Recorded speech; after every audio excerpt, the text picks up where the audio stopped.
अस्सलामु अलैकुम रहमतुल्लाहि व बरकातुहू। मोहतरम नाज़रीन व सामीन, आज हम आपको बेहतरीन अमल बतला देंगे ज़ालिमों की जड़ काटने के लिए। अगर किसी ज़ालिम की तरफ से जुल्म व सितम का सिलसिला दराज हो जाए, या कोई सहर करने वाला सहर के ज़रिए किसी को परेशान करता हो, या कोई ज़ालिम अफसर किसी का नाक में दम रखता हो, तो ये जो अमल मैं आप लोगों को बतला दूंगा, इसके ज़रिए उसको तबाह किया जा सकता है। लेकिन इस अमल की इजाज़त लेना बेहद ज़रूरी है।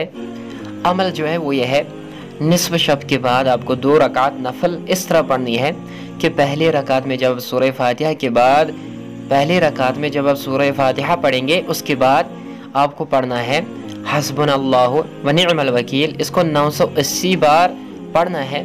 और दूसरी रकात में सूरह फातिहा के बाद इसी को हस्बुनल्लाहु व निअमल वकील को 450 मरतबा पढ़ना है। और सलाम फेरने के बाद आपको निअमल मौला व निअमन नसीर 815 मरतबा और हस्बुनल्लाहु व निअमल वकील 450 मरतबा पढ़ना है। फिर सजदे में जाकर जालिम के ख़िलाफ़ या सहर करने वाले के ख़िलाफ़ या उस परेशान करने वाले के ख़िलाफ़ दुआ करनी है। इस अमल को आपको 13 रातों तक जारी रखना है और इस अमल को चाँद की 16 तारीख से शुरू करना है। तो इंशाअल्लाह ताला बहुत जल्द ज़ालिम तबाह बर्बाद हो जाएगा।